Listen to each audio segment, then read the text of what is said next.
Julius Robert Oppenheimer naît le 22 avril 1904 à New York. C'est un physicien américain qui s'est distingué en physique théorique. Élevé dans une famille fortunée, intellectuelle et libérale, il maîtrise l'allemand, l'anglais et le français au point qu'il peut lire les ouvrages des plus grands chimistes, mathématiciens et physiciens de l'époque, dans leur langage d'expression. Profitant des enseignements des meilleurs physiciens européens, il publie des articles importants en mécanique quantique, en physique des particules et en physique nucléaire. À la fin de ses études, en 1925, il part donc en Europe étudier au laboratoire Cavendish de l'université de Cambridge en Angleterre. À cette époque, le laboratoire est mondialement célèbre pour ses recherches en physique atomique et nucléaire. En mars 1926, Robert accompagne des amis en Corse. Il montre alors des signes de mythomanie et se dira atteint de schizophrénie. À cette époque, il souffre également de dépression, un mal qui l'affectera à plusieurs reprises au cours de sa vie. Pour tenter de trouver une solution à ses troubles mentaux, il voit un psychiatre londonien lors d'une ultime consultation, mais n'obtient pas satisfaction et préférera s'occuper lui-même de sa santé mentale. De 1925 à 1926, il fera la rencontre de nombreux physiciens qui changeront sa vision sur le nucléaire et la physique. De retour aux États-Unis à l'été 1929, Robert Oppenheimer poursuit un but, fonder une grande école de physique théorique sur le sol américain.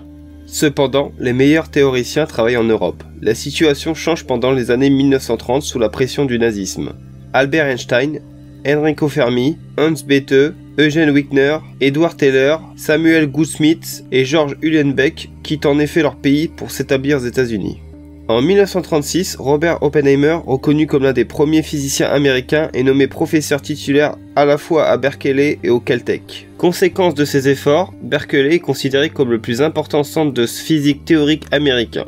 En février 1943, il est nommé directeur physique du projet Manhattan, le nom de code donné au projet de la première bombe atomique. Sous sa direction efficace, le laboratoire national de Los Alamos met au point les 3 premières bombes atomiques de l'histoire. Même s'il juge que les États-Unis auraient dû transmettre plus d'avertissements au Japon avant de bombarder Hiroshima et Nagasaki, il reste partisan de l'usage de bombes atomiques. En 1953, Oppenheimer voit son habilitation de sécurité révoquée en raison de son opposition au développement des armes thermonucléaires.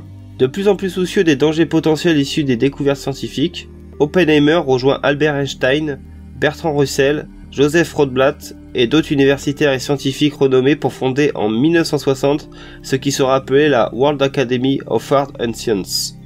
Après son audition, il refuse de signer les manifestes contre les armes nucléaires, y compris le manifeste Russell-Einstein en 1955. En 1963, il est réhabilité politiquement lorsque le gouvernement des États-Unis lui décerne le prix Enrico Fermi.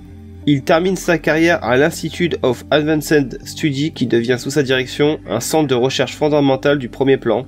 Il décède le 18 février 1967 à Princeton dans le New Jersey aux États-Unis.